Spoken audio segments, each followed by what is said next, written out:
Hey y'all, it's Rick here with Uncommon Communion, recording probably the latest that I have recorded one of these videos. It's after midnight, it's actually Saturday morning. There's a reason I'm doing this, and I will share that with you in just a moment after we begin, as we always begin, by remembering, recognizing, recalling, and celebrating that we are always and everywhere in the holy presence of God and each other. Whew, it has been a busy week, and I really did want to write my normal musical post for the paid subscribers and also the preview that everyone gets. I wanted to write that this evening, but it has been a big evening. And also, it has gotten late because I sat down and did something I don't usually do, which is watch television. But I did want to put together this little video with you to share some thoughts at the end of what has been just another exhausting week as far as the nation, the United States, in which I live, and maybe many of you live, all of you live perhaps. But we are, y'all, in the midst of a cover up on a scale that we have never seen before. And I have to believe that truth will prevail, that justice will be done, and most of all, that the victims who were girls, who were sexually abused, sexually trafficked, whose lives were stolen in many ways, that justice will come for them, be given to them. And that's my hope. And I think as we go through these days where T Rump is more and more insane, is throwing more and more distractions to get at us, it's going to be pretty nuts. And yeah, so that is on my mind this evening. I start with that because you'll see there are two videos that I am linking to, two Substackers that I listen to frequently and respect. One is Glenn Kirshner, who is a former U.S. attorney and military attorney, does an evening podcast almost every day, video here on Substack, and he is really amazing. The other is Rick Wilson of the Lincoln Project. Both of them, especially Rick Wilson, have just very, very hard hitting and very direct and honest from a legal perspective and a political perspective of what the news was today, where Maxwell, the co-conspirator, actually the mastermind in many ways behind what Epstein did, a woman who is a known registered convicted sex offender for trafficking girls, was moved to a country club prison, and there seems to be more and more talk of pardon or some kind of a deal. I'm outraged by that. I'm tired. I can't throw my outrage forward like Rick and Glenn will do in the videos that I share, that hopefully you will spend a bit of time watching. I wanted to come on tonight to share a little bit about my evening and the soccer shirt that I'm wearing. I'm still wearing the Columbus Crew shirt. I went to a Crew game on Tuesday. I wrote about that in my Wednesday post. And today, this evening, rather than go with my friend Mark, who is the season ticket holder, today he is out of town. So he gave to me two awesome tickets.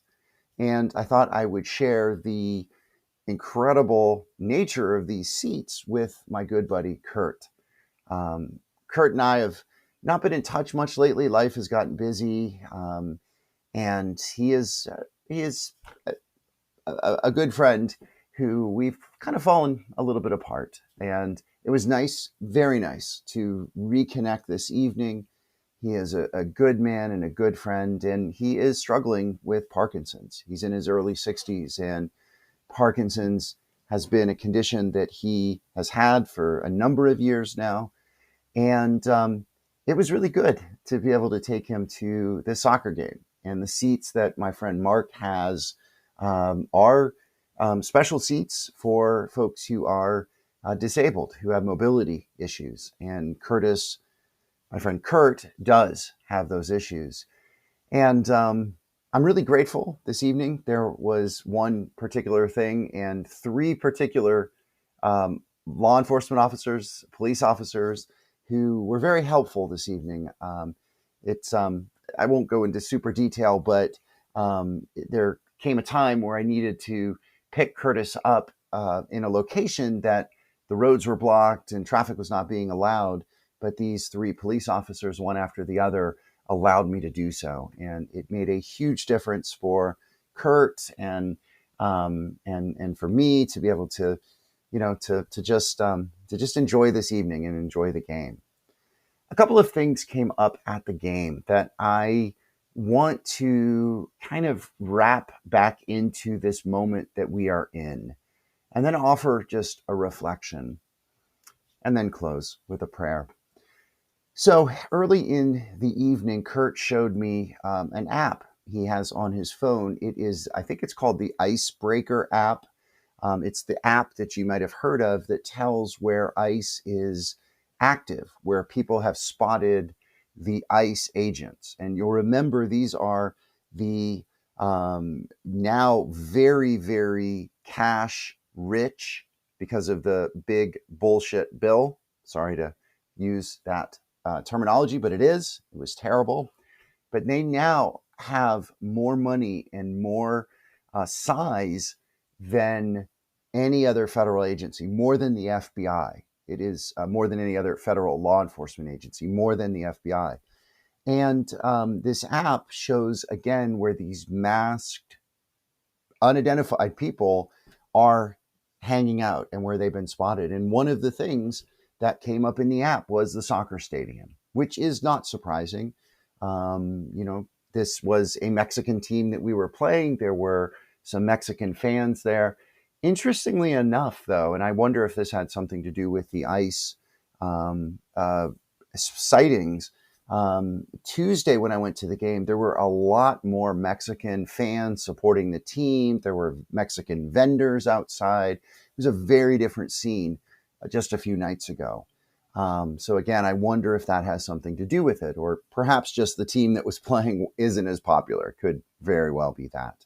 I don't know much about the Mexican Soccer League to put two teams next to each other. But it was a great game, and the Columbus Crew won, and it was just a lot of fun. So that was one thing, to recognize that ICE is active. ICE is targeting this stadium, this game, this wonderful evening. The other thing, and I don't know if you saw this today, but this is in that category of all the distractions that T. Rump is throwing at us. And he is spiraling, y'all. Every time he opens his mouth about the Epstein, it gets worse and worse and worse. And you probably have been following that this week.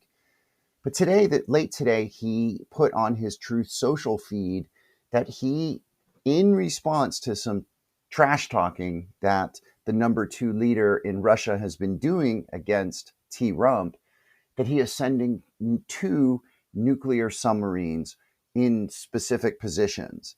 It was nuclear saber rattling in a significant, dangerous, ridiculous, insane way. And my friend Kurt had particularly strong words to say about this. Kurt is retired Navy. When he was in the Navy a number of years ago, a few decades ago, in the last days of the Cold War, he was a Russian translator, and being able to be involved with, what the Russians were doing, keeping an eye on them. And one of the things in his position was keeping an eye where their submarines were. And he shared with me tonight something that kind of surprised me. He said, we knew where the Russian subs were, but we were never told, these are Navy personnel, we were never told where the U.S. subs are. And he had some really choice and harsh words to say about T. Rump. And one of them that was, I thought, particularly insightful. And again, this is coming from a retired military veteran who is struggling with health issues, who, by the way, has had VA support cut and has struggled, losing valuable support that the VA can provide to him. So he says, here we have this crazy dictator who is, thinking he's a 3-year-old moving toy soldiers around and, tanks and subs and all of this stuff. And he's right. He's right. And again, that is just a distraction for the scandal that he and his people are covering up. So one last thought before we end in prayer. And I had this thought once before. It was at another sporting event, and it was in the winter when, T-Rump was destroying all of the funding for things. And, that was only a few months ago, but here we are. We're in this other time where things have gotten worse. And we are in the midst right now of, like I said, a scandal, a cover-up of proportions we have never seen in this country before. And yet we were there at a soccer game. There were people celebrating and having a good time. I was there doing that, and that's the challenge that I feel in these times. It's, we want to have our life. We want to enjoy the things that America gives to us, the opportunities that we all have. And at the same time, we have this increasingly insane, really unwell dictator, wannabe dictator, leading and doing horrible, terrible things. And how do we rectify those? Does that mean we're out protesting all the time? Does that mean we're out on the streets? Maybe. I don't know. But the thing is that if we do nothing, if we pretend that nothing is happening, then things like this evening may go away. Not completely, perhaps, not, all at once, but we're going to lose freedoms. When ICE agents are hovering around a stadium trying to steal people, there is something very, very wrong and very, very dangerous. So, again, I don't know if there is a conclusive message, just maybe a lot of different parts that are kind of on my mind and on my heart this evening. It's been quite a week, and I hope that as we go into the weekend, we can get some rest. We can celebrate the Sabbath, however we might do that. And we can be good to each other and love and care for each other. I was so glad to see my brother, Kurt, this evening, to just have that love and that connection. And I'm grateful. So thank you for joining. Let's end as I have been ending occasionally with the Serenity Prayer, reminding us to see what we can do and to have the courage to do it.